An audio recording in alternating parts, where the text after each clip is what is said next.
पटना का भी क्लास बंद हो गया, वो एक्चुअली इन्वर्टर का मॉसफेट जल गया। अब टेक्निकल चीज है, उस सबको आदमी बता के जलता नहीं है, जो अचानक हो गया। तो जाइए बैठिए, जल्दी बैठिए आप लोग, घर की जगह जल्दी, कहीं कहीं खाली जगह काहे रखी है अपनी। देखो पहले से मैनेज करके ना बैठना चाहिए। आप 2 आदमी का जगह नहीं लीजिएगा, आप 1.5 हैं ये बात मान सकते हैं, 2 नहीं है।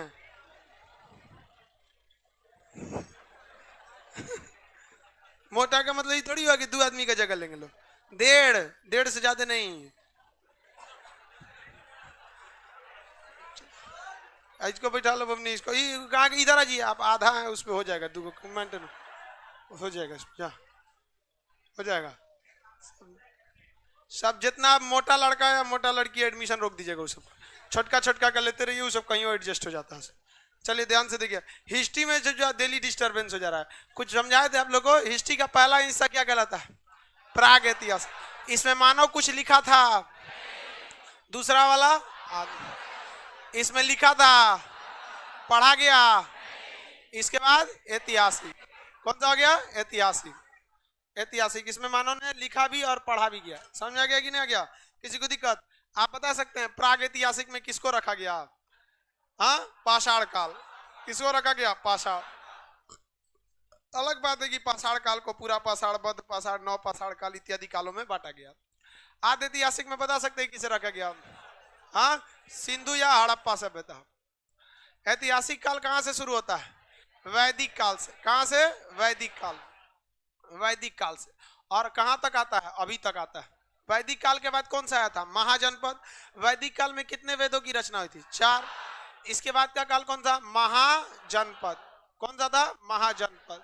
महाजनपद का काल कहा जाता है उसको। महाजनपद सब जो जनपद महाजनपद थे, वो टोटल कितने महाजनपद? 16 छोटे छोटे क्या थे? सब महाजनपद थे। इसमें सबसे महत्वपूर्ण महाजनपद कौन? हाँ, मगध। कौन महाजनपद? मगध में। मगध महाजनपद पर शासन करने वाले वंशों की संख्या कितनी है? 7। कितने राजवंशों ने शासन किया? 7 राजवंशों ने शासन किया था। कल हल्का बहुत हम आप लोग को समझाए थे। हाँ,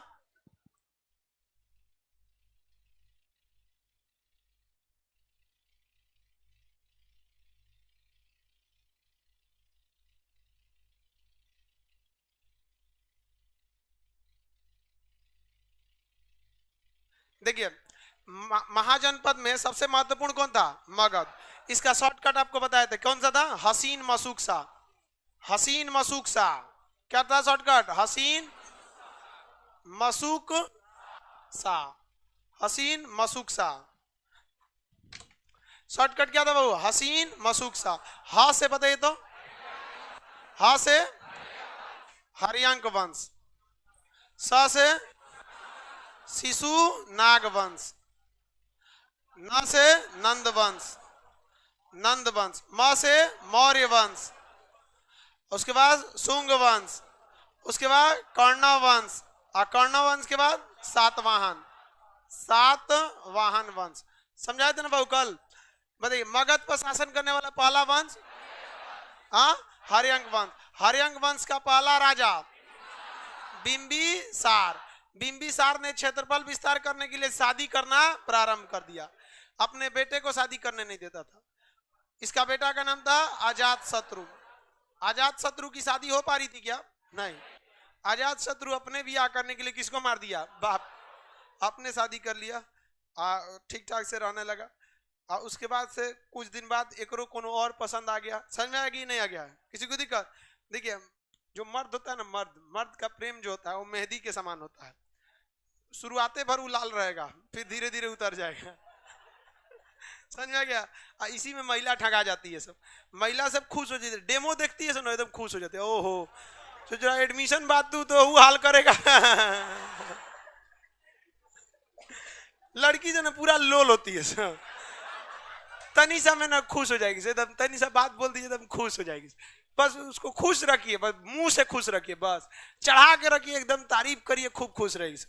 उसको हैवी हैवी वर्ड बोलिए, मुझे तुम्हारा साथ जिंदगी भर नहीं चाहिए, बस जब तक जिंदगी है तब तक ही साथ चाहिए। थोड़ा हैवी हैवी थोड़ा सा वर्ड बोल, खुश रहेगी सब। तो ये सब चढ़ा लिया, शादी कर लिया। उस शादी ब्याह के बाद और कौन पसंद है? दूसरा का शादी करने लगा, तीसरा किया, चौथा किया, धीरे धीरे दहेज में मगध का क्षेत्रफल क्या कर दिया, बढ़ा दिया। इसका बेटा था जिसका नाम था उदाइन। क्या नाम था, उदाइन। इो एगो को पसंद कर लेता। वो कह रहा है कि पापा हम कब शादी करेंगे, तो ये कह रहा है कि अरे रुक ना रे, अभी तो हम ही को करने देना। कहा कि ससुरा ना मानेगा ही। उदाइन मार दिया अजात शत्रु को, भाला मार दिया नहीं जातु। हाँ, ई मार के देखिए, ई बियाह करने के लिए इसको मारा, आई इसका बेटा बियाह करने के लिए अपने बाप को मारा। आई होशियार था, अपने बेटा का बियाह बचपन में कर दिया। नहीं ना तो पक्का इो मराया रहा था। हर 6 महीना पूछता था, औरों को बियाह हुआ ना करना है, करना हो तो बता देना, नहीं तो मार दे तू भाला हमको। तेरा बियाह करना हो तो क्या कर देना, बता दे। समझ में आ गया कि नहीं आ गया? यही उदाइन था जिसने पाटलिपुत्रा की स्थापना किया था। पाटलिपुत्रा की स्थापना किसने किया? उदाइन ने। धीरे धीरे ये वंश समाप्त हो गया। इस वंश के अंतिम शासक को मार दिया कौन? शिशुनाग। और हर्यंक वंश का अंत करके कौन सा वंश स्थापित? शिशुनाग वंश। शिशुनाग वंश का अंत कर दिया था महापदम नंद। किसने अंत किया? महापदम नंद। अब महापदम नंद ने किस वंश की स्थापना की? किस वंश की स्थापना किया? नंद वंश। नंद वंश की स्थापना महापदम नंद ने कर दिया। शिशुनाग वंश एक छोटा सा वंश जिसने बहुत बड़ा कुछ काम नहीं किया था। नंद वंश के संस्थापक महापदम नंद, सबसे क्रूर शासक था महापदम नंद। अब महापदम नंद का बेटा जो था, ये तो क्या, महापदम पदम नंद, इसका बेटा था ससुरा धनानंद। धनानंद और खतरनाक था धनानंद, एकदम भयानक खचरा था धनानंद। भले देखिए एरिया कौन सा था? मगध। पहले मगध छोटा था, तो उस समय मगध का शासक थे हर्यंक। हर्यंक ने थोड़ा क्षेत्रफल बढ़ाया बढ़ाया बढ़ाया, धीरे धीरे हर्यंक पर कब्जा कर लिया शिशुनाग।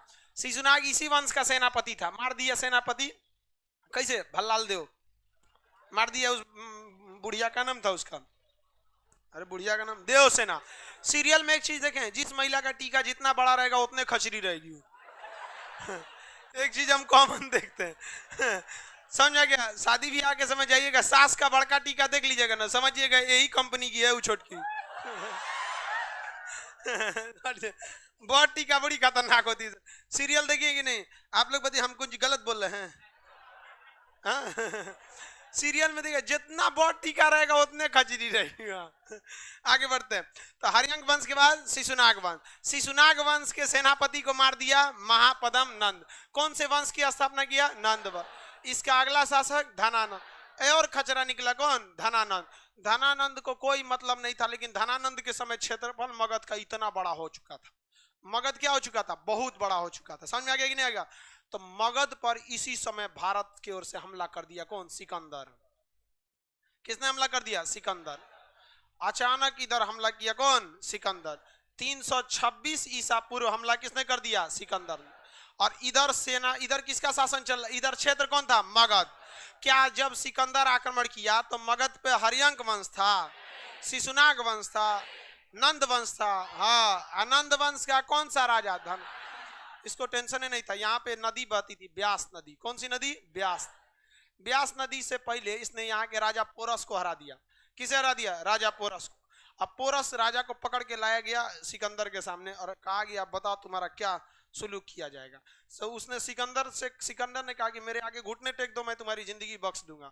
पोरस ने कहा कि हम हिंदुस्तान के राजा हैं, काट दीजिए, हमको नहीं चाहिए ऐसे कोई जिंदगी जो आपके सामने झुकना पड़े। सिकंदर उसकी वीरता से खुश हुआ। सिकंदर की पत्नी थी रेक्सोना, उसने पोरस के कलाई पर राखी बांध दिया। यही ससुरा करता था सिकंदरवा। जीतता था, सारा कब्जा कर लेता था, फिर उसको दोस्त बना लेता था। कहता था कि अगली राजा पे हमला करेंगे तो मदद करना। इसे ब्रांच बढ़ाते बढ़ाते आगे बढ़ते जा रहा था यहाँ पे। और उसकी पत्नियां राखी बांधते जा रही थी, राखी बांध। समझ में आएगी नहीं आया? सिकंदर के लिए तो और अच्छा था, उसको टेंशन नहीं था कोई। समझ में आएगी नहीं आया? नहीं जरा युद्ध में बिजी है कोनो उसका। समझ रहे आप लोग? आगे समझिए आप। तो उधर राखी बांधी वहां पे, पोरस राजा से हो गया यहाँ पे। अब ये प्लान बनाया कि अब हम अब किस नदी को प्यार हेल जाएंगे? ब्यास नदी। अब ब्यास को हेलेगा तो कौन सा चल जाएगा? मगध। और मगध पर कब्जा कर लेगा सिकंदर तो यहाँ से जाएगा नहीं, क्योंकि मगध खनिज संपदा से भरा था, धन दौलत से भरा था, हाथी यहाँ पे बहुत ज्यादा थी। तो यहाँ पर जो ये पाषाण काल वगैरह मिटा दे तो आपको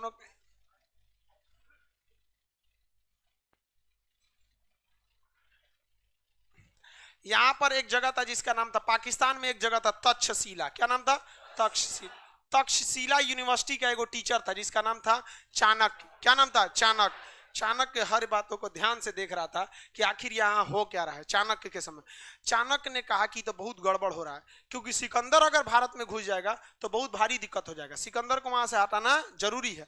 तो ये कहा कि अब सिकंदर हटेगा कैसे यहाँ से, ये तो आया है पूरा युद्ध करने के मैटर में, अब पोरस भी इसका हेल्प कर रहा है, अब ब्यास नदी को पार कर गया तो यहाँ सिकंदर में कोई रोकने वाला नहीं है। तो कहा कि इधर जो 16 गो महाजनपद है उसमें से 8-10 गो बचा है, बाकी पे तो मगध ने कब्जा कर लिया।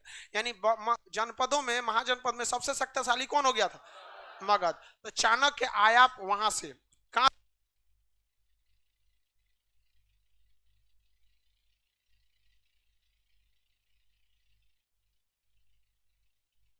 पाकिस्तान के तक्षशिला से कौन आ गया? चाणक्य। कौन आया बहू? चाणक्य। और चाणक्य आया मगध में, और यहाँ का राजा कौन था? धनानंद। धनानंद को समझाया कि महाराज आप नेतृत्व करिए, यहाँ के राजाओं को मिलाइए और हमला करिए किस पर? सिकंदर पर, वरना वो ब्यास नदी को पार कर जाएगा तो बहुत समस्या हो जाएगा। तो धनानंद उस समय ऑर्केस्ट्रा देख रहा था, पूरा शराब शराब के नशा में भूत था, एकदम ऑर्केस्ट्रा चल रहा था, आरा वाला ऑर्केस्ट्रा गया संजय तो ऑर्केस्ट्रा देख रहा था। वो ससुरा भड़क गया चाणक्य पे, कहा कि टकला कौन है? ससुरा धनानंद नशा में अपनी सैनिकों को बुलाया और चाणक्य के टकला पकड़ के चोटी और घसीट के फेंकवा दिया। ससुरा सोचिए, अब इसका अनुभव तो आप लोग को ज्यादा अच्छा से होगा। आप लोग मतलब आप लोग इसको कल्पना कर सकती है। अब हम लोग का बाल पकड़ीबे नहीं करेगा, महिला का चोटी पकड़ के कोनो उतारेगा, कितना भयानक लगा। वो चोटिया पकड़ के फेंकवा दिया, कहा कि भागे यहाँ से। चाणक्य की चोटी खुल गया, कसम खाया कि धनानंद हम बर्बाद कर देंगे तुमको, एकदम याद रखना है यहाँ पे। और जब तक बर्बाद नहीं कर देते ना, दोबारा इस अपनी चोटी को बांधेंगे नहीं। और वहां से वापस गया मगध के तक्षशिला, कहा कि इंसान को गुस्से में अपना धैर्य नहीं खोना चाहिए, गुस्सा में इंसान को अपना मेन गोल नहीं भूलना चाहिए। मेरे लिए पहला शत्रु कौन है? सिकंदर है, बाद में शत्रु कौन है? धनानंद। इसने सोचा कि पहले हम धनानंद से बाद में निपटेंगे। धनानंद को वहीं मगध में खड़ा होकर बोला मैं तुम्हें विनाश कर दूंगा। तो धनानंद को कहा विनाश कर दूंगा, तो ये धनानंद कहा कि इसको फांसी पे चढ़ा दो जी। इसके सैनिक सब पकड़ लिए से, किसको? चाणक्य। तो एक 12 साल का लड़का चाणक्य को बचा लिया, नाम था उसका चंद्रगुप्त। वो चंद्रगुप्त को लेके गया तक्षशिला, कहा कि मैं तुम्हें वहां का राजा बनाऊंगा। और तक्षशिला ले गया और उसने क्या किया, सिकंदर की सेना जब इधर प्लानिंग बना रही थी तो उसने कहा कि किसी एक सैनिक को मार दो। तो चुपके से कोनो एगो सैनिक पानी उनी पीने की ना मार दिया, उसका वेशभूषा पहन के बैठ गया। कौन? चंद्रगुप्त मौर्य। अब सिकंदर की सेना में कौन घुस चुका था? चंद्रगुप्त मौर्य। इसको तय रणनीति थी। और सिकंदर की सेना भी चाणक्य का इज्जत करती थी क्योंकि वो ब्राह्मण था और एक गुरु था, युद्ध का तो सैनिक नहीं था। उसने कहा कि देखिए मैं एक ब्राह्मण हूं, मैं भविष्यवाणी कर रहा हूं कि अगर आपकी सेना ब्यास नदी को पार करेगी तो यह भूमि देवी देवताओं का है, दैवीय प्रकोप पड़ेगा, आपके सारे सैनिक मर जाएंगे। सिकंदर कहा कि तू देर पगला है रे, हम जो जरा मैसेडोनिया से हमला करते आ गए, पूरा दुनिया जीत ली है, ऐसा कोनो प्रकोपे नहीं देखे, यहाँ कौन सी पड़ेगा। जबकि उसकी सेना में घुस चुका था कौन? सिकंदर। उसने चंद्रगुप्त मौर्य। चंद्रगुप्त मौर्य सिकंदर की फौज की खाना में उल्टा सीधा जहर मिलाना चालू कर दिया। पूरा का पूरा क्या मिला? जहर। सैनिक खाए सब, 2 बटालियन मर गया। कहा कि देख लीजिए। और उस समय पोस्टमार्टम थोड़े था कि पता चले जहर खा के मरा। ससुरा सिकंदर की सेना में अफवाह फैल गया। सही बात है, सब ब्यास नदी को पार कर जाएंगे लोग ना, तो उधर देवी देवताओं का जगह, इन्हें ना जाएंगे। अगले दिन उसने जहर मिला दिया जिससे लोग अंधे हो जाए। खाना खाया तो 1 बटालियन फौजी अंधा हो गया। कहा कि लड़िए। अगले दिन खजुआट फैला दिया, चेचक फैला दिया, महामारी फैल गई। सिकंदर की सेना में अफवाह फैल गया। दुनिया की सबसे बड़ी फौज अपनी राजा के आगे कह दिया कि हम ब्यास नदी को पार नहीं करेंगे, उधर देवीय प्रकोप है। वहां कोई देवी प्रकोप नहीं था, वो चाणक्य की कूटनीति का नतीजा था जो चंद्रगुप्त मौर्य को घुसा दिया। और यहां से लौट गया कौन? सिकंदर। सिकंदर जब लौटा तो 323 ईसा पूर्व, आपको बताया था ये चीज उल्टा चलेगा। 323 ईसा पूर्व बेबीलोन में, कहां पर? बेबीलोन में। बेबीलोन में सिकंदर की क्या हो गई? मृत्यु हो गई।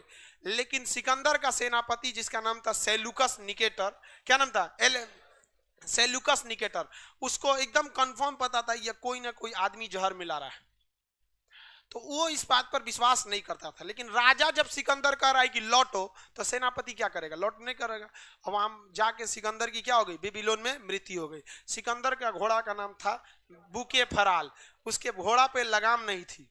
सिकंदर एक मात्र ऐसा था जिसके घोड़ा पर लगाम नहीं थी। उसका घोड़ा इतना वफादार था, वो एक बार बोल देता दाहिने बाएं, वो उसी हिसाब से मुड़ जाता था। ये अपने यहाँ के एक्का वाला घोड़ा नहीं, हम लोग के यहाँ घोड़वा ससुरा खचरा होता है। यहाँ देखिएगा ना, पट्टी लगाना पड़ता है ताकि सीधे देखे, ना तो इन्हें उन्हें खोल देंगे, कोनो घोड़ी देखा तो उन्हें उतर जाएगा उतर जाएगा, उन्हें कोनो दूसरे मोहल्ला में चल जाएगा, अब उससे दिक्कत हो जाएगा। तो उसका घोड़ा बहुत शरीफ था, वहां मर गया, घोड़ा भी मर गया, सिकंदर भी मर गया। वह सिकंदर मरा। अब सिकंदर की पूरी सेना किसके नेतृत्व में आ गई? Seleucus Nicator. किसके नेतृत्व में आ गई? Seleucus Nicator. सेल्यूकस निकेटर अब क्या बन गया? राजा बन गया। कहा कि ससुरा अब हम ना छोड़ेंगे, अब हम हमला करबे करेंगे, मगध हम जीतेंगे, देखते हैं कौन देवी प्रकोप है। लेकिन उसको उधर ही रोकिए। इधर चाणक्य अपनी प्रतिज्ञा भूला नहीं था। उसने कहा कि हम सिकंदर को हरा दिए, तू कौन है डेक्ची का मसाला है।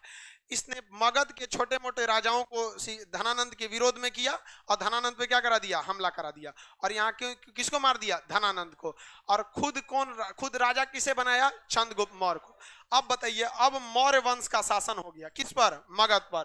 और मौर्य वंश का शासक कौन बना? चंद्रगुप्त मौर्य। कौन बना? चंद्रगुप्त मौर्य। और उसका सलाहकार कौन बना? सलाहकार चाणक्य। और मगध अब अपने सुखी संपन्न जीवन को जी रहा था। तभी मगध पर एक ग्रहण मंडरा गया। उधर से हमला करने कौन आ गया? Seleucus Nicator. सेल्यूकस निकेटर भली भांति जान चुका था कोई देवी प्रकोप नहीं है, हमको हमला करना ही पड़ेगा। कहां पर? मगध पर। इस समय मगध का शासक कौन था? चंद्रगुप्त मौर्य। और प्रधानमंत्री सलाहकार चाणक्य था। चाणक्य ने कहा कि टेंशन मतलब, पहले पता करो उसकी सेना में सबसे बड़ा पावर किसके पास है। तो कहा हाथियों की फौज सेल्यूकस निकेटर ज्यादा ले आ रहा है। उसकी सेना में क्या है? हाथी। इसने कहा कि पीछे हट जाओ, तब तक छुप छुप के लड़ो जब तक बरसात नहीं आ जाता। बरसात में वो किचाइन हुआ कि हाथी पिछला के गिर गई। सब हाथी गिरती है तो सोचा उठियो नहीं ना पाती है जल्दी। बड़ा आदमी या बड़ा महिला गिरेगी तो उठेगी जल्दी। अमित शाह गिर जाएगा तो वो उठेगा जल्दी। वहां पे उसकी हाथी वगैरह फंस गई। यहाँ पे युद्ध विपरीत परिणाम होने लगा। यहाँ पे चंद्रगुप्त मौर्य अपने बहादुर था और उसका सलाहकार चाणक्य एक से एक गुणी पर पुरुष था। वहां पे पूरी तरह घेर लिया। सेल्यूकस निकेटर को अपनी मौत सामने दिखने लगी। 400-500 सैनिक बचे थे। अब ऐसे दिख रहा था, उससे ज्यादा तो बैच में लड़का रहता है हमारा। इस सैनिक बचे थे। अब क्या करेगा? सेल्यूकस निकेटर अब मरने के कगार पे था। तो वो कहा क्या अब क्या करेंगे? मर जाएंगे तब तो। तू अपनी बेटी को लाया था, कार्नेलिया को। और उस समय की समझिए वो विश्व सुंदरी थी कार्नेलिया, और उसने कार्नेलिया को आगे कर दिया। आज चंद्रगुप्त मौर्य तलवार भांजते आया, देखा कार्नेलिया को तो देखते रह गया। अरे बाप, ससुरा ये कौन है रे? एकदम कहा कि बाप रे बाप, बढ़िया है। तो चंद्रगुप्त मौर्य सेल्यूकस निकेटर से कहा कि देख, तोरा मार देंगे ना तो एकरा से बियाह कर दू। तो मने मन सेल्यूकस निकेटर कहा कि एकरे खाती तो हम अगबे किए। अरे तुम युद्ध में हार जाते तो मेरे अधीन रहोगे, अब बियाह कर लोगे तो हमारी बेटी के अधीन रहोगे। तो कार्नेलिया से शादी हो गया। किसका? चंद्रगुप्त मौर्य का शादी किससे हुआ? कार्नेलिया से शादी हो गया। लेकिन सेल्यूकस निकेटर के मन में एक डर सता रहा था। डर ये था कि हम चंद्रगुप्त मौर्य के यहाँ तिलक लेके तो आए नहीं थे, शादी ब्याह के लिए रिश्ता तो लेके आए नहीं थे, हम तो युद्ध करने लिए आए थे। वो एक युद्ध के समझौता के तहत शादी हुआ है। मेरी बेटिया को ठीक से रखेगा कि कहीं ले जाके बिहार में थूरेगा। कुमरार में घर था, यहीं पे जहाँ कुमरार पार्क है ना, वहीं पे महल उगल था। कहा कि कहीं ऐसा ना हमारी बेटिया कार्नेलिया को पीटे। तो इसने क्या किया, चुपके से अपना एक दूत भेज दिया। कहा कि आप ही की सेवा करेगा। लेकिन वो उसका मुख्य काम था कार्नेलिया की सूचनाओं को भेजना, जिसका नाम था मेगास्थनीज। बताइए, सेल्यूकस निकेटर का राजदूत का नाम मेगास्थनीज। इसने कहा कि भाई आपकी बेटी बहुत अच्छे से सुखी संपन्न है, ज्यादा टेंशन उनसन नहीं लेने की जरूरत है, अच्छा से इसको रख रहा है, यो ठीक ठाक से है। यहाँ पे मेगास्थनीज ने एक पुस्तक लिखी, इंडिका। क्वेश्चन आएगा, मगध की जानकारी किस पुस्तक से मिलती है? इंडिका से, मगध की जानकारी इंडिका से मिलती है। समझ आ गया कि नहीं आ गया? बाद में चंद्रगुप्त मौर्य आराम से बैठा था, मने मन सोचा ससुरा हमारा बेटी से ब्याह कर दिया, अपनी बेटी से हमारा, और दहेज में जानते हैं पूरा अफगानिस्तान और पाकिस्तान दिया था। बिहार तो मगध यहां तक हो गया था, और कहां चल गया? पाकिस्तान, और कहां हो गया? अफगानिस्तान। आज नवाज शरीफ को हम बिहारियों को थैंक यू कहना चाहिए, दहेज की जमीन हम लोग छोड़ दिए। लोग नहीं समझे? यहाँ पे इतिहास गवाह है कि बिहारी बहुत दहेज लेता है। ये दहेज है जो पाकिस्तान अफगानिस्तान पूरा का पूरा यहाँ पे, हाँ, दहेजे के चक्कर में इतना इतना जगह क्षेत्रफल विस्तार करके चला गया है कि नहीं? यहाँ पे अजब बिहार में दहेज बहुत भयानक लिया जाता है कि नहीं लिया जाता? इसमें लड़की वालों की भी गलती है।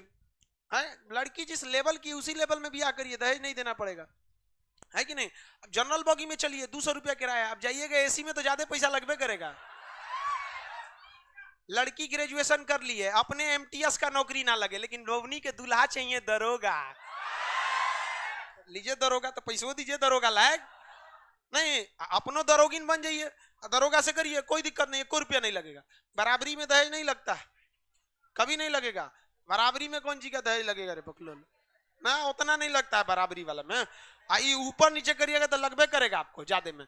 लड़की की कोनो चीज का अते पते नहीं है यहाँ पे, ऐसा नहीं ना होता है। एगो लड़की को देखने गए थे लोग, तो रिश्तेदार में, तो हम उन लोग हुए थे, तो पूछा गया लड़की की माँ से, पूछे कि लड़की कहाँ तक पढ़ी है? इंटर तक। तो करिए ना, ओ से जाते मैट्रिक ले। हम कहे ससुरी जो ना कि यहाँ ब्याह होगा ना वगैरह रोवा देगी। से देर पड़ी थी। तो दहेज में इसने क्या ले लिया? पूरा पाकिस्तान, पूरा अफगानिस्तान क्या ले लिया? दहेज में ले लिया। फिर ये सोचा चंद्रगुप्त मौर्य कि दहेज एकदम दबा के दिया है, बेटी में कोई कमी नहीं है। पहले की लड़की सब में सच में कोई कमी नहीं रहती, आजकल की बहुत दा हो गई है। सही बताते हैं, आजकल की लड़की सब ना आदमी कैसे झेल रहा है, वहां सब में कोई वो नहीं है। हम लोग के समय लड़की को कढ़ाई, बिनाई, सिलाई, खाना बनाना, हर चीज। आजकल की लड़की सब ससुरी लोल कौन चीज जानती है? ब्यूटिशियन का कोर्स, ब्यूटिशियन का कोर्स ससुरी को 400 का ले लेगी, लिपस्टिक का ठोड़ रंगते रहेगी, ब्यूटिशियन ब्यूटिशियन। हम लोग के समय में हर कला जानती थी सब, सिलाई, बिनाई, कढ़ाई, पेंटिंग, A to Z जानती रहती थी सब। और कुछ आजकल जो नहीं देखते, और शोरूम में जाएंगी से तो और ठोड़ रंग थूथूर निकाल के थूथूर, और सेल्फी लेगी सब। चलिए, है कि नहीं? ध्यान से देखिए, अब आगे समझिए। लड़की जब को कौन समझाए? जो समझाएगा वही गलत हो जाएगा। नहीं समझाएगा। वो गाना नहीं सुने, होंठ रसी लेते लड़की। वो गाना एक्चुअली किसको देख कर बना है? सुअर को देख, होंठ रसी लेते रहे, होंठ।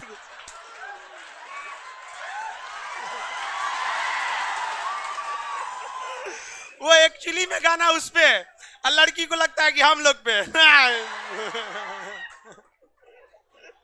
चलिए ध्यान से देखिए।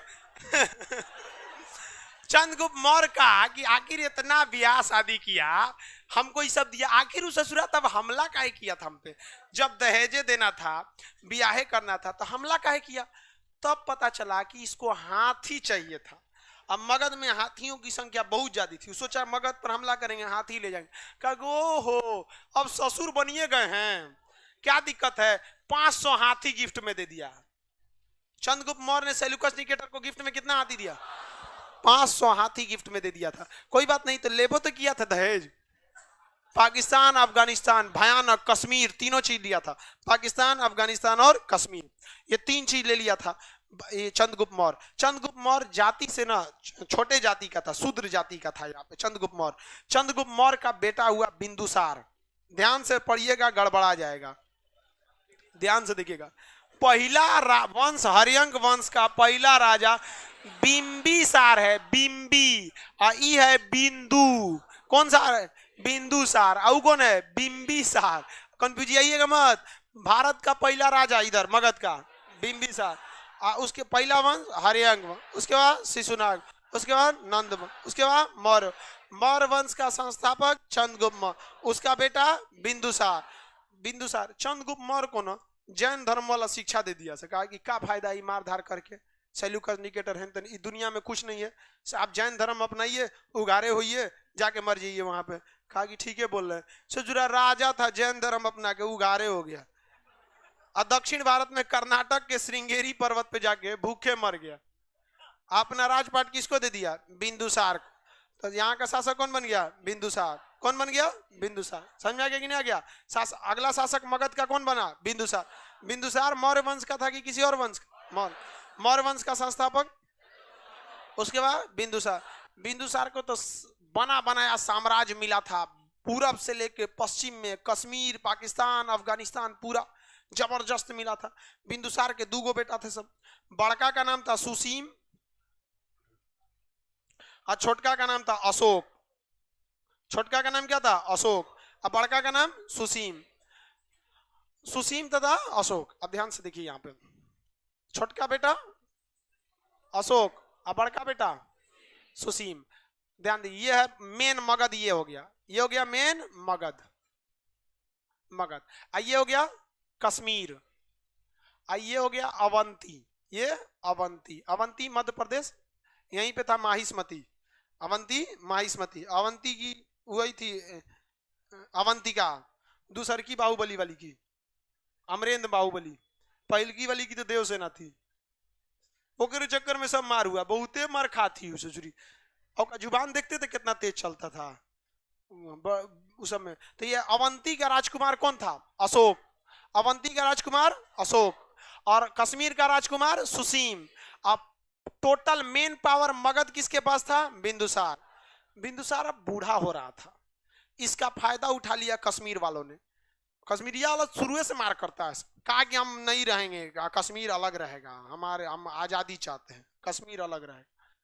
सुसीम को पकड़ के बड़ी मार मारा सब कश्मीर वाला सब। सुसीम भाग आया पटना कुमरार में, कहा कि डैडी मुंह फुला दिलो हमरा मार के, कहतो कि ना रहतो। वो कहा कि लोल कहीं का। बिंदुसार जानता था अपने छोटा बेटा के बारे में, अशोक के बारे में। बोला अवंती के राजकुमार अशोक से कि क्या तुम कश्मीर के विद्रोह को दबा सकते हो? कहा कि ठीक है, जा रहे हैं। गया, एक हफ्ता बाद कहा विद्रोह समाप्त है पिताजी, आप किसी दूत को भेजकर संपर्क करा सकते हैं। दूत आया, कश्मीर घूम के गया और मगध आया और बिंदुसार को बताया कि आपका छोटा बेटा सुसीम जिससे पिटा गया था ना, विद्रोह को अशोक ऐसा शांत किया कि कश्मीर में कोई जिंदे नहीं है। तो सबको काट दिया कश्मीर में, और वहां स्थापना किया श्रीनगर की। कहा कि कोई भी बिहारी आएगा ना तो उसके नाम के पहले श्री लगा के भेजना। श्रीनगर की स्थापना किसने किया था? अशोक ने। श्रीनगर की। कहा कि कोई तामझाम नहीं होना चाहिए, समझ आ गया ना? यहाँ जो हम बोल दिए वही होगा, तुमको रहना है तो रहो, नहीं तो मर जाओ, जीना है तो हमारे साथ, नहीं तो नहीं जी सकते हो। बिंदुसार को लग गया कि यही राजा के योग्य है, लेकिन अपने यह घोषणा करता कि मगध का अगला राजा अशोक होगा, इससे पहले ही ससुरा मर गया। कौन? बिंदुसार। तो नियम के अनुसार बड़ा बेटा राजा बनेगा, तो मगध का बड़ा, इसका बड़ा बेटा कौन था? सुसीम। तो सुसीम कहा हम राजा बनेंगे। क्या बोलेंगे? हम राजा बनेंगे। अशोक के मन में खटक गया, ससुरा ये राजा लायक है नहीं, बड़े बड़ भाई है तो क्या हुआ। बाद में पता चला कि ससुरा बहुत बड़का खचरा था ये। कौन? बिंदुसार। इसका ना 99 गो नजायज औलाद थे सब, जहां तहा, भिगना पहाड़ी पे, गांधी मैदान, बोरी रोड, चिड़ियाघर, इको पार्क, जहां जहां जाता था नजायज औलाद बहुत ज्यादा थे। जब ये मरा तो सब नजायज औलाद आ गया सब कि सुनिए ना, हम भी तो, हमारा भी तो हुआ कुछ हिस्सा, तनिए सा हुआ, एक काम करिए भिगना पहाड़ी हमको दे दीजिए, मसालापुर आट हम हो गया, गांधी मैदान हम ले लेते हैं, ये हम ले लेते हैं। सुसीम कहा कि क्या करे भैया? तो अशोक कहा कि सब लोग आओ कुमरार में, अगम कुआ है पटना में, बुलाया, 99 भाइयों को काट दिया, जितना नजायज औलाद थे ना सबको काट दिया। सुसीम कहा कि क्या किए? तलवारवा निकाल के सुसीम को भी काट दिया। क्या कि 100 अब हिसाब ठीक है। क्या और किसी को राजा बनना है? राजा बनना है तो अगले संडे आएंगे कुबरार में। मारा पूरा 99 भाई को काट दिया, 99 नाजायज औलाद, एगो ओरिजिनल। 100 भाइयों को काट के राजा बना था कौन? अशोक। अशोक का मतलब देखिए, शोक का मतलब होता है दुख, और अ का मतलब होता है नहीं, जिसे कोई दुख ना हो उसे क्या कहते हैं? अशोक। अशोक को कहता है कोई दुख नहीं है, और अपना राज्याभिषेक धूमधाम से कराया कि मैं मगध का राजा हूं। अशोक बन गया क्या? मगध का राजा। अशोक को शिकार का बहुत शौक था, वो शिकार करने बहुत जाता था। समझ में आया कि नहीं गया? तो मगध के नीचे एक जगह था उड़ीसा, जिसका उस समय का नाम था कलिंग। क्या नाम था? कलिंग। मगध के नीचे जो उड़ीसा है, उस उड़ीसा का नाम क्या था? कलिंग। तो अशोक जो था, अब तो सबको काम शांत करके अब कहाँ गया? शिकार करने कलिंग में। शिकार करने गया ना, तो उसमें एगो लड़की भी शिकार करने आई थी। अशोक देखा तो देखते रह गया, अरे बाप रे बाप। पहले सोच रहा जंगल में लड़की मिल जाती थी, अब कुत्ता उत्ता मिलता है सब। अब कहाँ लड़की मिलती है सब शहर में चला है कि नहीं अब नहीं मिलती है जंगल में। समझ आएगी नहीं आ गया? अब वही जंगल में मिलबो करेगी तो पता ही बीनने वाली घस गड़नी सब। अब पहले रानी नहीं आती थी सब। तो अशोक देखा, कहा कि बाप बहुत बढ़िया लड़कियों देखी कि भाई ठीक ठाक हैंडसम है, लड़का ठीक ठाक है। लड़कियों बहुत होशियार होती है सब। टेंट टाड़ रहिएगा ना तो तुरंत भैया थोड़ा साइड होइए ना कहती हट तू कोने लायक। ठीक ठाक रहिएगा कबो भैया नहीं बोली, सुनिए थोड़ा साइड होइए। एगो रास्ता छोड़ देती है कि कभी बाई दिवे हो तो वो एक दूसरे में देखा देखी होने लगा। अगले दिन फिर शिकार पे मिल गए सब, लड़की उड़की फिर मिल गए। लड़की सब भी बहुत होशियार होती है सब, जंत में देखते हैं ना, वो अपना बलवा ना 4 गोएंगे नागवा लटका देगी। उस सेम स्टेशन पे खड़ी ट्रेन के लिए आउटर सिग्नल होता है, देख के इसे मुड़ मतलब अब ट्रेन आउटर पे खड़ा करने की जरूरत नहीं है सिग्नल ग्रीन है समझ में गया तो 2-4 बार इसे इशारा उशारा कर दी। अशोक समझ गया कि भाई अब इधर कोई दिक्कत नहीं है। धीरे धीरे बात आगे बढ़ा, 2 आंखें 4 हुई, धीरे धीरे बात। मोबाइल लग दे बबनी, मोबाइल लग दीजिए। हाँ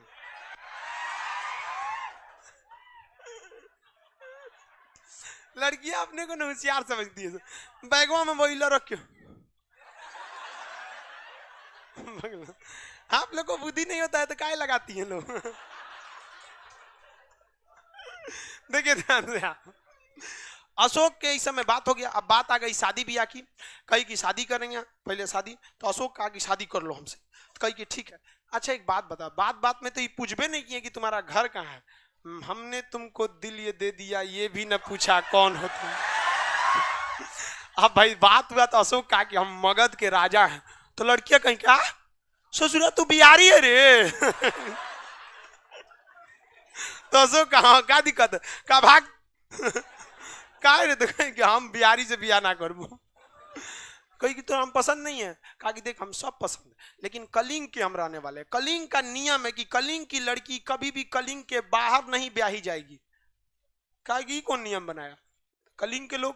तो कलिंग के राजा के पास आया, कहा कि हम देखिए मगध के राजा हैं, हम पूरे हिंदुस्तान के, अफगानिस्तान से शुरू होता है म्यांमार तक मेरा क्षेत्र है, आप भी हमारे अधीन आते हैं, हम गोड़ हाथ जोड़ते हैं, हमारा बियाह कर दीजिए एकरा से। समझ में आ गया ना? तो कहा कि देखिए आप राजा हैं तो क्या हुआ, नियम कानून से ऊपर नहीं है, कलिंग की लड़की कलिंग से बाहर ब्याही नहीं जाएगी। अशोक भड़क गया, कहा कि जब सीधी उंगली से घी नहीं निकलता है ना, मटका फोड़ देना चाहिए उंगली ते टाड़ मत करिए, मटके फोड़ दीजिए। सेना लाया 2.5 लाख और कलिंग पर हमला करा दिया, मार काट कूट के रद्द कर दिया कलिंग में। लेकिन अशोक को कलिंग के बारे में पता ही नहीं था। कलिंग लड़की के दरवाजे पे चौखट पे पहुंचा, वहां भी सेना थी, काट कूट के आगे बढ़ा, लास्ट में काटा खचा, काटा सर जब गिरा ना तो अशोक का दिमागे सनक गया। उसी लड़किया का सर था जिसे अशोक ने काट दिया, क्योंकि कलिंग का दूसरा नियम था कि कलिंग पर यदि हमला होगा तो लड़का लड़की बच्चा बूढ़ा जवान सब लड़ेगा। वो लड़कियों लड़ने आई थी, मर गई बेचारी। अशोक पगला गया, मेरे तेरे लिए रे जग छोड़ा तू मुझको छोड़ चली। अशोक एकदम पागल हो गया, उसको हथियार छोड़ दिया। खाना पीना सब पूरा तरह से चेंज हो गया। किसी का एकदम पागल टाइप का हो गया। देखिए 20 साल में एक माँ अपने बच्चे को जेंटल बनाती है और एक लड़की 20 मिनट में उसको मेंटल बना देती है। अशोक पूरा पागल हो गया, कहा कि हम ना मन लगता, हम साम्राज्य हमरा छोड़ देंगे यहाँ पे। खुदा किसी को किसी पर फिदा ना करे, फिदा करे तो कयामत तक उसे जुदा ना करे। ये माना कि कोई मरता नहीं जुदाई में, ये माना कि कोई मरता नहीं जुदाई में, लेकिन जी भी कहां पाता है तन्हाई में।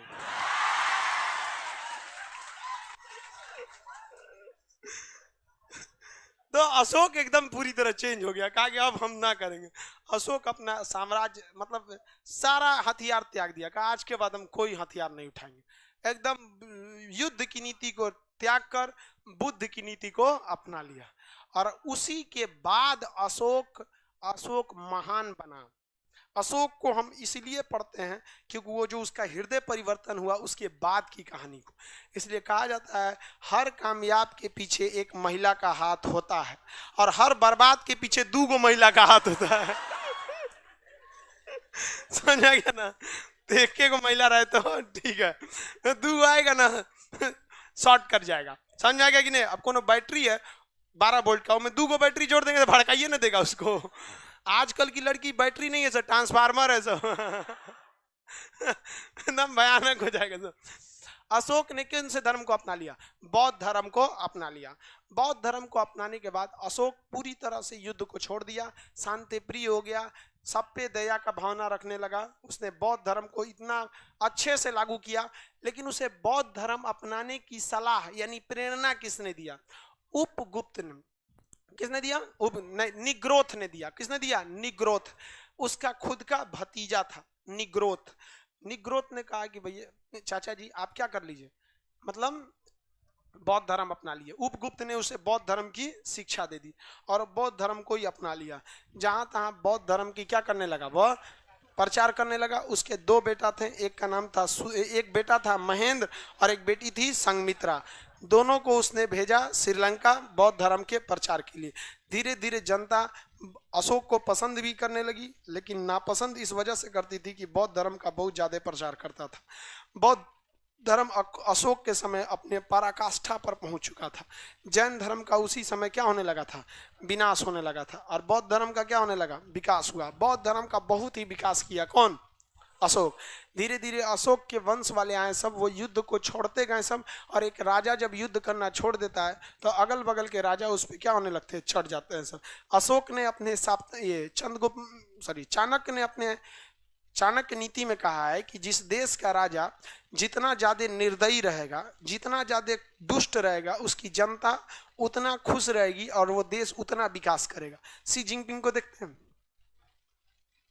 किंग जोम को देखते हैं, डोनाल्ड ट्रंप को देखते हैं, हमारे मोदी जी को। अब की बार ट्रंप सरकार अमेरिका गए थे प्रचार करने के लिए। देश डूब रहा है, वो हाउडी में गए थे प्रचार करने। अरे समझौता करके आते हैं, ऑटोमोबाइल सेक्टर डूब रहा है, वीजा कट रही है, हर सेक्टर, वहां जाके प्रचार कर। तो देश के प्रधानमंत्री अगर बहुत लिबरल हो जाएंगे ना, शांत टाइप के, तो देश चौपट हो जाएगा। वहां पे राजा को एकदम दुष्ट होना चाहिए, अशोक के टाइप का। काट कूट के रद्द कर दिया। देखें कश्मीर वाला मामला, शांति कर दिया कश्मीर को एकदम हमेशा के लिए। कलिंग वाला में पूरा तरह से बर्बाद हो गया। कलिंग का नाम बाद में उत्कल हुआ, उत्कल के बाद उड़ीसा, अभी क्या हो गया? ओडिशा हो गया। तो धीरे धीरे अशोक के जो उत्तराधिकारी थे वो उतने योग्य नहीं थे, जिस कारण मौर्य वंश की अंत कर दिया। उसी का सेनापति पुष्यमित्र शुंग। और किस वंश की स्थापना कर दिया? शुंग वंश। कौन सी वंश की स्थापना? शुंग वंश की स्थापना कर दिया। समझ में आ गया कि नहीं आ गया? कौन सा वंश? शुंग वंश। बताइए, मगध पर शासन करने वाला पहला राजवंश। शॉर्टकट बताइए तो। पहला वंश हर्यंग, दूसरा शिशुनाग, तीसरा नंद, चौथा मौर्य, उसके बाद शुंग, उसके बाद कर्ण, उसके बाद सातवां मौर्य तक। तो हल्का सा देखें, पूरा डिटेल से नहीं अभी, लेकिन आपको हल्का फुल्का एक खाका दिमाग में तैयार हो जाना चाहिए कि प्राग ऐतिहासिक में हमको पाषाण काल देखना है, आद्य ऐतिहासिक में सिंधु सभ्यता, और ऐतिहासिक काल में आपको क्या देखना? वैदिक काल। अभी बीपीएससी का एग्जाम हुआ, आप लोग का तो 2 या 3 दिन हिस्ट्री में हुआ, तो आप लोग को क्या हम क्वेश्चन बताएंगे क्या, लेकिन इतना गारंटी बताते हैं, आप आज से भी अगर आप बीपीएससी के लिए सोचते हैं तो गिन के आज से आपके लिए साल से डेढ़ मतलब नेक्स्ट बीपीएससी आपका कंफर्म हो जाएगा। लेकिन कुछ उसके लिए मत करिएगा बाबू, जितना बताते हैं आप बस उतने पढ़िएगा, कोई एक्स्ट्रा किताब उताब मत खरीदिएगा। इतना पैसा नहीं है आपके पास, ज़्यादा पैसा है तो किसी गरीब रिक्शा वाले को खाना वाना खिला दीजिए। पैसा वैसा ज़्यादा हो गया, किताब उताब मत खरीदिए, चुपचाप से जो पढ़ा रहे हैं उसको पढ़िए। 11 बजे जो टेस्ट होता है उस टेस्ट को दीजिए। अगर टेस्ट नहीं दे सकते हैं तो किसी लड़के से क्वेश्चन लेके देखिए, आगे समझते हैं। बैठ रहे बउआ, थोड़ा बोले हैं जाने के लिए, क्या चाहता है हम कलिंग बना दें यहाँ? हाँ, हमको शरीफ मत समझिएगा, इन हाथों ने केवल हथियार छोड़े हैं, चलाना नहीं भूला। दो देंगे हम यहीं पे, जब तक हम नहीं बोले कोई लड़का या कोई लड़की उठ जाएगा तो समझ जाइएगा वो कलिंग का हाल कर देंगे हम। आगे देखिए, सुंग वंश। सुंग वंश के संस्थापक पुष्यमित्र सुंग, ये सेनापति था या राजा था? सेनापति। किस वंश का? देखा कि यहाँ के राजा लोग युद्ध कर पे नहीं करता, काट दिया। कहा कि किसी को विरोध करना है, कौन जाएगा विरोध करने के लिए? कुछ नहीं विरोध कर सकते हैं। जिस सिंपल सी बात, जिसके पास शक्ति रहता है ना, अगर मिस यूज करेगा तो कुछ नहीं। जैसे मान लीजिए ये लड़का को हम बेवजह उठा के पीट दिए, कुछ नहीं किया, बेवजह उठा के पीट दिए। हम कहें कि किसी को और कोई तकलीफ है, कोनो हाथ उठाएगा ना ओकरो थूड़ देंगे, भयानक, कोई नहीं उठाएगा इसमें। यहाँ पे हम एक बात समझा रहे हैं, मिस यूज अगर करना, ऐसा तो डर नहीं, डर रहा है क्या? ऐसा ना हो कि प्रैक्टिकल बताएं। देखिए आगे इसको थोड़ा सा मिटाते हैं ताकि जगह बन जाए। मौर्य वंश का शासक कौन था? पुष्यमित्र सुंग। ये जाति से ब्राह्मण था, तो भारत का पहला ब्राह्मण वंश सुंग वंश, शासक पुष्यमित्र सुंग। इसने बौद्ध धर्म का विनाश चालू कर दिया, कहा कि कोई विनाश विनाश नहीं हो, सारा बौद्ध धर्म का बर्बाद कर दिया। और किस धर्म को बढ़ावा दिया? ब्राह्मण वंश को। मौर्य वंश के संस्थापक कौन थे? चंद्रगुप्त मौर्य, चंद्रगुप्त मौर्य। असुंग वंश का पुष्यमित्र सुंग, पुष्यमित्र सुंग था। यह कौन से धर्म का था? ब्राह्मण वंश। इस ससुरा बहुत झगड़ा था। अशोक और उसका वंश मौर्य वंश जितना सीधा था ये उतने झगड़ा था। अब किसी से झगड़ाने का कोनो बहाना चाहिए ना, कि ऐसे ही किसी से मार कर लेंगे, कोई ना कोई बहाना चाहिए। तो बहाना कैसे लेंगे? कहीं ना कहीं तो बहाना चाहिए। तो ये को नया नियम निकाला, अश्वमेघ यज्ञ। अश्वमेघ यज्ञ में सफेद रंग का घोड़ा ले आता था, अब पूजा पाठ करा देता था, उसके पीछे 2 लाख की फौज लेके चलता था, कहता था घोड़ा जहां तक जाएगा मेरा हो जाएगा वो एरिया। अगर किसी को घोड़ा का विरोध करेगा तो हमसे युद्ध करे, युद्ध में जीत गया तो वो क्षेत्र उसका, नहीं तो घोड़ा चला गया तो मेरा। अब छोट मोट राजा वैसे ही देखेगा 2.5 लाख की फौज आ रही है, भाग जाता था। अब घोड़ा को रोकिएगा कैसे? अरे जो पहले लोल था सब, घोड़ा को रोकने की क्या जरूरत है? खूब बढ़िया घोड़ी दूसरे और छोड़ दीजिए वो घोड़वा अपने चल जाएगा, युद्ध करने की कोई जरूरत है नहीं है। लेकिन वो घोड़वा से चलता था और युद्ध कर देता था। तो बताइए पुष्यमित्र सुंग ने कौन सा यज्ञ प्रारंभ किया? कौन सा यज्ञ? अश्वमेघ यज्ञ। कौन सा यज्ञ? अश्वमेघ यज्ञ। अश्वमेघ यज्ञ पुष्यमित्र सुंग ने कराया था। इसी के जो पंडित थे, पुष्यमित्र सुंग के जो दरबार के सबसे बड़े पंडित थे, उनका नाम था पातंजलि। क्या नाम था? पातंजलि। और वही योग के दर्शन मतलब संस्थापक है। योग का सारा विद्या किसने सिखाया है? पातंजलि। और उसका डुप्लीकेट मार दिया कौन? रामदेव। और जो पतंजलि किसी को नहीं पता पतंजलि इतना पुराना है, और उसका मॉडर्न तरीका दे दिया कौन? बाबा रामदेव। बाबा रामदेव और जियो, जो जियो होता है ना, जियो और खान सर, ये 3 चीज में कॉमन है। ये तीनों अलग अलग क्षेत्र के हैं। वो दवा आयुर्वेद के क्षेत्र के, वो टेलीकॉम के क्षेत्र के, हम शिक्षा के क्षेत्र, लेकिन तीनों में अलग अलग है। लेकिन तीनों में एक चीज कॉमन है। कॉमन क्या है? ये तीनों एकदम लास्ट में आए, लेकिन इतना ना फास्ट आए कि बाकी सब देखते रह गया सब। 2 साल पहले खान सर पटना में नहीं थे, पतंजलि 2 साल पहले मार्केट में नहीं थी, 2 साल पहले जियो को कोई नहीं जानता था। लास्ट आया, लेकिन इतना ना फास्ट आया कि कोई नहीं रोक सका। इसलिए आप अगर लास्ट में है तो कभी मत घबराइए। आप हिंदुस्तान में 3 लोग को देखिए, पतंजलि, जियो और खान सर। लास्ट लेकिन वेरी फास्ट। दुख बस इस बात का है कि समय बहुत कम है, लेकिन साहस रखिए कि समय अभी भी है, समय गया नहीं है। समय कम है, एकदम जी जान से लग जाइए, लास्ट लेकिन फास्ट। आज से आप लगिए, अगला बीपीएससी आपका होगा, आज से गारंटीड बताते हैं आपको। यहाँ से एक क्वेश्चन आपको हिस्ट्री याद नहीं करना पड़ेगा, एकदम गारंटी कहते हैं आपको, एकदम कहानी की तरह आप पढ़िएगा हिस्ट्री को। और जिस दिन आप हिस्ट्री का क्लास करने आएंगे ना, आप पटना में देख लीजिए घूम के, लड़का हिस्ट्री का क्लास लेके निकलता था, हाथ झाड़ता है, सोच रहा मास्टर 7 पन्ना लिखवा दे लोग। आप कभी कभी एक हफ्ता हो जाएगा आप नहीं लिखिएगा, उसके बाद लिखवाएंगे। जब तक समझा नहीं देते हैं, याद नहीं करा देते, तब तक नहीं लिखना होगा आपको। तो ये हो गया आपका पुष्यमित्र शुंग। पुष्यमित्र शुंग के पंडित का नाम पतंजलि। और उसके बाद इसका सेनापति आया कर्णव, ओकरे मार दिया वासुदेव। और वासुदेव ने किसकी स्थापना कर दिया? कर्णव वंश की स्थापना कर दिया। कर्णव वंश का सेनापति था आपका, सातवाहन वंश के संस्थापक थे आपका सीमुक। कौन थे? सीमुक। सीमुक। सीमुक इसको मार दिया, आपने किसकी स्थापना कर दिया? सातवाहन वंश की स्थापना कर दिया। तो ये वाले वंश उतने महत्वपूर्ण नहीं है सब, बस इतने में याद रखिएगा कि शुंग वंश कैसा वंश था, कौन जाति का था? ब्राह्मण। इसके सेनापति को किसने, इसके सेनापति वासुदेव, मार के क्या बन दिया? कर्णव वंश। इसका सेनापति सीमुक, मार के बन गया सातवाहन। सातवाहन भारत का पहला मातृसत्तात्मक वंश था। कौन सा था? मातृसत्तात्मक। जबकि भारत अभी वर्तमान में पितृसत्तात्मक है।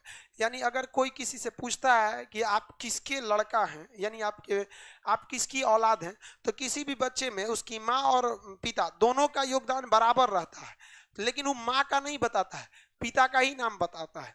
और अगर उसके पिता नहीं है, मर गए हैं, तो स्वर्गीय लगा के बताएगा, लेकिन पिता का नाम बताएगा, माता का नाम नहीं बताएगा, क्योंकि हमारा समाज पितृसत्तात्मक है। जबकि भारत का एक सातवाहन साम्राज्य था जो कैसा था? मातृसत्तात्मक था। वहां किसी से पूछिएगा तो वह अब कभी भी अपने पिता का नाम नहीं बताएगा। किसका बताएगा? माता। यदि माता नहीं है तो क्या बताएगा? स्वर्गीय लगा के बताएगा, लेकिन माता का ही नाम बताएगा। वर्तमान में भी खासी जनजाति मातृसत्तात्मक। ये पिछला बीपीएससी में पूछा था, इनमें से कौन सी जनजाति मातृसत्तात्मक है? और एक क्वेश्चन इसमें भी अभी भी जनजाति से पूछा है, 4 ऑप्शन दे दिया है, कौन सा इसमें सुमेलित नहीं है। क्वेश्चन का एक एरिया होता है कि ये इस एरिया से ये क्वेश्चन, इस एरिया से ये। अब बाकी क्वेश्चन जो होते हैं ना बाबू, केवल टाइम पास के लिए होते हैं, उसको पढ़ना भी नहीं चाहिए।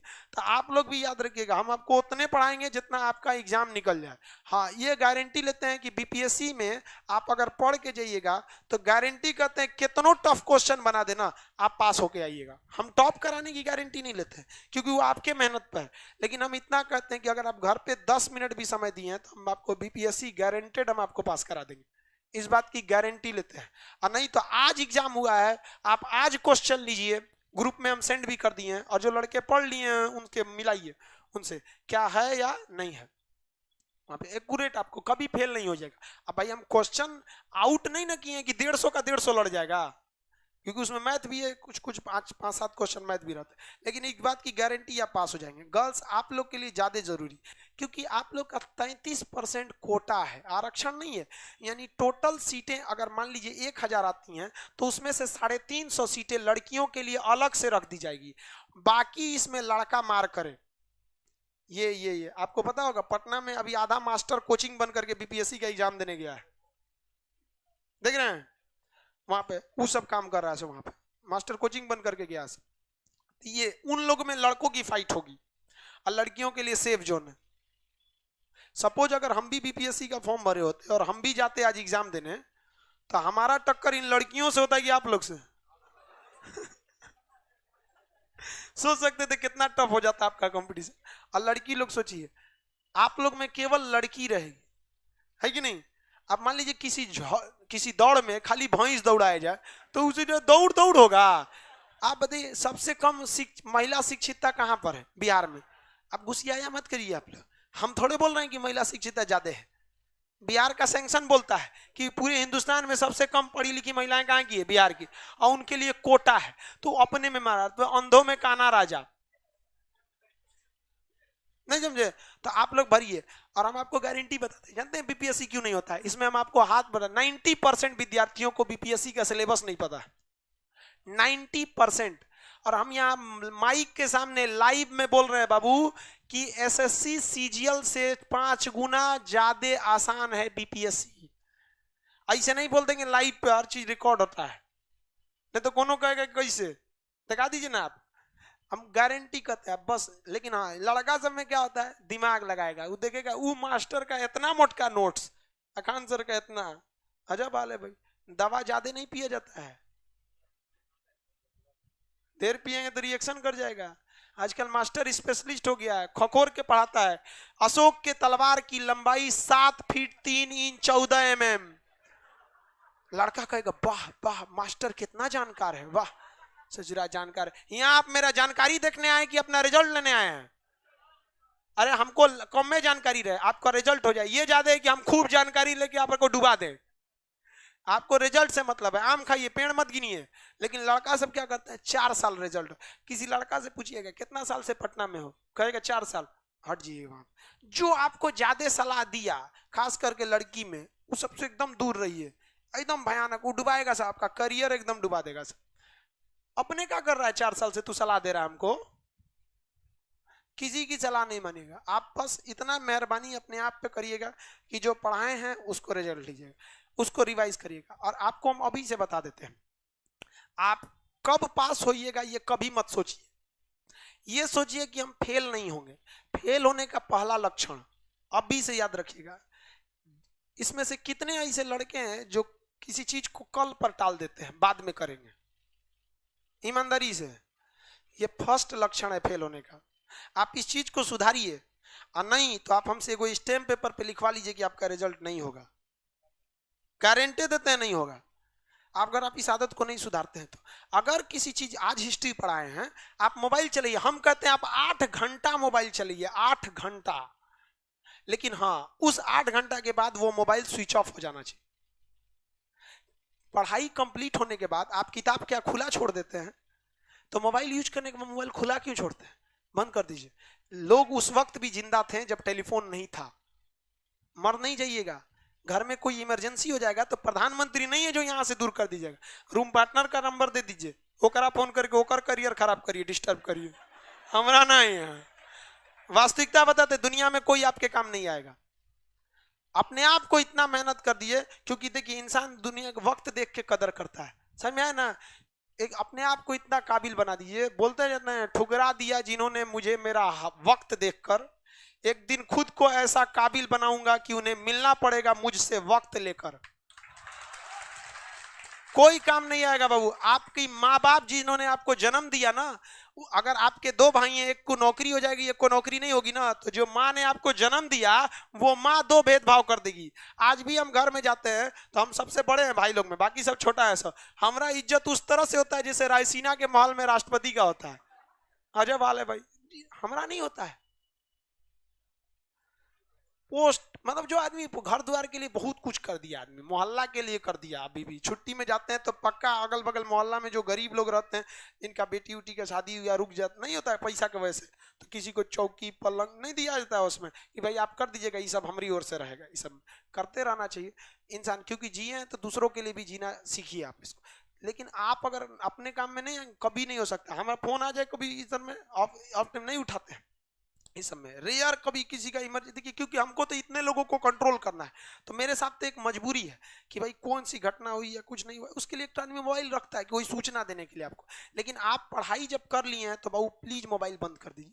और मोबाइल आप मेरे हिसाब से देखिए कि आप इसमें से 90% लड़कों को ना दिन छोटा पड़ जाता हो, बताते हैं ना, वो पढ़ने बैठता होगा छोटा पड़ जाता होगा, दिन खत्म हो गया आज का। दिन आज भी 24 घंटे का होता है। बस एक दिन मोबाइल स्विच ऑफ करके देखिए ना, बस एक दिन, उस दिन आपको लग जाएगा नहीं दिन वाकई 24 घंटा का होता है, वाकई नहीं कटेगा आपका। आप मोबाइल चलाइए 8 घंटा चलाइए, लेकिन उस 8 घंटा के बाद स्विच ऑफ हो जाना चाहिए। और दिन ज्यादा नहीं, आप मुश्किल से 10 मिनट पढ़िए, 10 मिनट जो पढ़ा रहे हैं बस इसको घर जाके कितना मिनट, 10 मिनट देख लेना है आपको। और इससे पहले जो हम पढ़ाए थे वो पेडागोगी पे पढ़ाए थे, जो भी हिस्ट्री पढ़ाए थे किस पे पढ़ाए थे, पेडागोगी। हाँ न्यूमेनिक्स हम बता देते थे, लेकिन लड़कों को कॉपी में न्यूमेनिक्स नोट करने नहीं देते थे, मतलब नोट नहीं कर देते थे न्यूमेनिक्स। अभी आपको पेडागोगी पे लिखवाएंगे, लास्ट में न्यूमेनिक्स भी नोट करने के लिए दे देंगे। चाइना को एशिया का मरीज कहा जाता था, क्योंकि उसके यहाँ पढ़ाई पेडागोगी पर कराई जाती थी। उसने कहा कि ऐसे हमारा विकास नहीं हो सकता। उसने पढ़ाई के मॉडल को न्यूमेनिक्स में बदल दिया। न्यूमेनिक्स ये तरीका होता है कि आप पढ़ाई को कैसे नहीं भूलिएगा, अब पेडागोगी ये तरीका होता है पढ़ाई को कैसे पढ़िएगा। तो भाड़ में जाए ससुरा कैसे पढ़ेंगे, हमारा बस नहीं भूलना चाहिए। समझ में गया? तो हम आपको दोनों बता देंगे, यहाँ से पेडागोगी और न्यूमेनिक्स, आपको टेंशन नहीं। समझ में आ गया? आप लोग आते वक्त आप पुराने वाली सीढ़ी से आया कीजिए। समझ में आ गया? लाइव वाले लोग अगला क्लास कल करेंगे।